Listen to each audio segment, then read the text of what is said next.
laboratório a gente também tem o dessecador, que é usado para guardar substâncias em atmosfera com baixa umidade. Bom, aqui no dessecador a gente vai colocar o material que a gente quer manter seco. A gente vai secar e não quer que esse material acumule água novamente. Então, a gente coloca ele ali dentro, só que ele não vai vir aqui dentro solto. A gente não coloca ali dentro, por exemplo, um sal que absorva muita temperatura diretamente. A gente vai colocar dentro de um frasco, dentro de um becker, de um cadinho ou algo do tipo. E aqui nessa parte inferior, a gente adiciona substâncias higroscópicas. Por quê? Porque elas vão absorver a umidade que vai estar aqui, possa estar aqui no ambiente ainda. Porque esse dessecador ele é bastante vedado aqui na sua extremidade para que não entre umidade aqui dentro. Então, a umidade que ainda restar aqui dentro será absorvida pela substância higroscópica que tiver aqui embaixo e não pela substância que a gente quer manter seca. Bom, nós temos também a tela de amianto, que é uma tela metálica, que a gente pode ver aqui em volta, ó, de aço, que é recoberto com o centro de amianto, como o nome já diz, ou cerâmica, que é o mais utilizado hoje em dia. Ela é utilizada para distribuir uniformemente o calor que é recebido pelo bico de Bunsen, que é esse cara que está aqui embaixo da tela de amianto.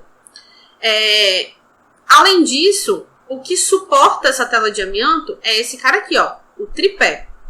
Então, o bico de Bunsen, que vai estar acoplado a uma saída de gás, ele vai liberar uma chama para a tela de amianto, que vai distribuir uniformemente o calor para que o becker receba esse calor mais uniformemente e não diretamente pela chama. No laboratório, vocês vão ver em cima das bancadas e tudo mais a piceta ou picete. Ela é usada na lavagem de diversos materiais e normalmente ela contém água destilada. Mas alguns laboratórios também utilizam para armazenar alguns outros solventes, como por exemplo acetona ou álcool. Para isso, as picetas precisam estar etiquetadas, porque a gente pode usar erroneamente ou enganados uma substância achando que é outra. Por isso as picetas precisam estar identificadas. Então, se você está num laboratório que tem piceta de mais de uma coisa, fique bem atento a isso. Ok? Nós temos também as espátulas, que são usadas na transferência de substâncias sólidas. As espátulas elas são de diversos tamanhos, podendo ser das menores às maiores, porque às vezes nós temos um frasco com uma abertura muito pequena, então a gente precisa de uma espátula pequenininha para coletar o sólido dali de dentro, ou às vezes a gente precisa de uma maior quantidade de sólido para uma solução, então a gente usa uma espátula maior que vai facilitar o nosso trabalho. A gente tem o pipetador de borracha ou pera. Lembra que eu falei que a gente tem pipetas de vidro? A gente vai usar a pera acoplada à pipeta de vidro para sugar o líquido pela pipeta. Então, a pera ela vai ter 3 válvulas, sendo que a gente aperta essas válvulas para realizar o que a gente quer.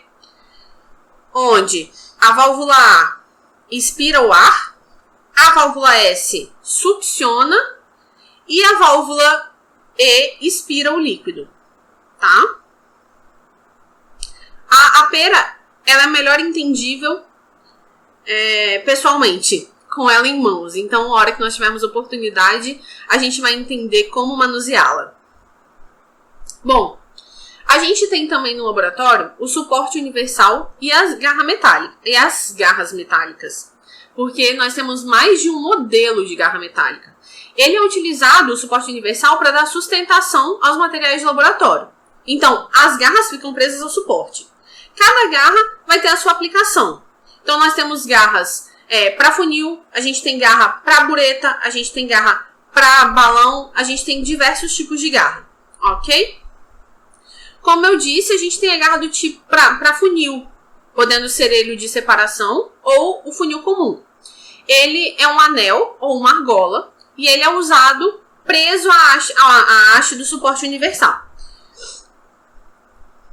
Nós temos também a pinça metálica e a pinça de madeira, que são utilizadas para segurar materiais, objetos aquecidos.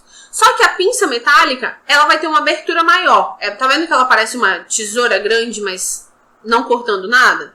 Então, ela vai ser muito útil para segurar um Becker ou um Erlenmeyer que tiver aquecido. Já a pinça de madeira, ela vai nos auxiliar bem na hora de segurar um tubo de ensaio que tiver ocorrendo uma reação que possa aquecer, ou um tubo de ensaio que já esteja quente. Bem, com relação à segurança no laboratório, a gente tem algumas regrinhas para trabalhar dentro de um laboratório sem que ocorram acidentes. Então vamos lá. A gente sabe que o laboratório é um local de trabalho sério. Portanto, a gente precisa evitar atividades que dispersem sua atenção e de seus colegas. O cuidado e a aplicação de medidas de segurança são de responsabilidade de cada um. Eu não posso me responsabilizar pelo que você vai fazer. Então, você tem que responsabilizar. Se você brincou com uma pisceta que não tinha água e tinha álcool e você jogou no seu colega e machucou ou caiu no olho, a responsabilidade é sua. Você só deve fazer aquelas experiências que estiverem previstas no seu roteiro. Qualquer atividade extra não deve ser realizada sem consultar o seu tutor. Então, por exemplo, se você tiver 2 soluções sobre a bancada e não estiver escrito no seu roteiro para unir, para verter uma solução na outra, não o faça, porque isso pode ser perigoso. Não cheire, toque ou prove qualquer substância no laboratório. Lembre-se que algumas substâncias podem ser tóxicas. Além disso, o laboratório não é lugar de apoiar os cotovelos e os braços sobre as bancadas. Ali pode estar sujo e você pode se machucar. Nunca coma, beba ou fume no laboratório. A gente precisa, dentro de um laboratório, usar roupas adequadas. Em especial jalecos com mangas compridas, mas às vezes isso não é possível. Além disso, pessoas com cabelos compridos precisam usar os cabelos presos e não usar sandálias no laboratório. Sempre tênis, calça jeans, sapatos fechados, né, preferencialmente. Não levar a mão à boca ou aos olhos quando a gente estiver trabalhando com produto químico. Às vezes a gente está usando luvas, não percebe que as nossas luvas estão sujas e acaba levando a mão ao rosto, então evitar ao máximo.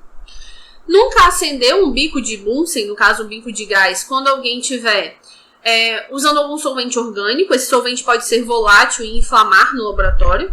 Então, evitar, sempre perguntar se alguém está usando um solvente orgânico ali dentro.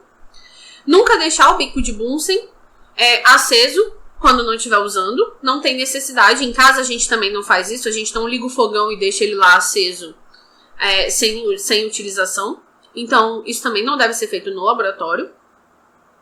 Toda substância tóxica e que exale vapor deve ser manipulada na capela. A capela é um local específico do laboratório que tem exaustão, uma exaustão um pouco mais forte. É óbvio que essa exaustão ela vai acabar abraçando o laboratório como um todo, ela vai acabar causando essa exaustão no laboratório como um todo, mas ali dentro da capela ela é mais localizada. Então, vamos tentar levar essas substâncias que exalam vapor para dentro da capela, porque assim a exaustão suga esse vapor e a gente fica livre dele. Não contamine os reagentes. Então, por exemplo, se você precisa usar 20 ml de uma determinada solução que está no frasco, verta aproximadamente 20 ml para um becker, use a pipeta ou use o instrumento de medida que você for usar, se for um balão volumétrico. E se sobrou algum tanto de solução, alguma quantidade daquela substância dentro do becker, não volte para o frasco. Aquele material já pode estar contaminado pela espátula ou pela pipeta ou até mesmo pelo becker. Nunca aqueça tubos de ensaio com a boca virada para você ou para um colega. Isso pode ser perigoso. E evite trabalhar sozinho no laboratório. Bem, caso a gente tenha algum problema, caso alguma das normas de segurança não tenham sido respeitadas, ou algum acidente tenha acontecido e uma substância caiu na sua pele, mas você não sabe o que é, não sabe se é tóxico, ou caso você saiba que é tóxico, corra para o chuveiro de emergência. Esse chuveiro de emergência é um chuveiro que parece comum, mas aqui a gente tem a alavanca. Ele abre só da gente puxar essa alavanca para baixo. Então, puxou a alavanca, a água saiu. Não brinque com ele dentro do laboratório, caso não seja necessário. Além disso, no laboratório, a gente tem como equipamento de segurança também o lava-olhos. Caso alguma substância caia acidentalmente nos seus olhos, basta ir para o lava-olhos e apertar a alavanca que a gente vê aqui do lado. Então, apertou a alavanca, a água passa a sair e ir direto para os seus olhos. Ok? Mas eu espero que a gente não precise usar esses equipamentos. Bom, pessoal, essa aula era basicamente isso. Bem, eu tô deixando aqui alguns exercícios para vocês. Como vocês podem ver, são os desenhos das vidrarias que a gente conversou aqui nessa videoaula. Pause esse vídeo, tente responder qual vidraria vocês acham que é. Vou passar aqui, vocês vão pausando aos poucos e tentando responder. Depois vocês voltem e confiram se vocês acertaram ou não e me contem, tá bom? Ó, tem mais essa página. Pausou? Respondeu? Temos essa daqui. E essa. Bom, pessoal, por hoje é só. Até a próxima aula.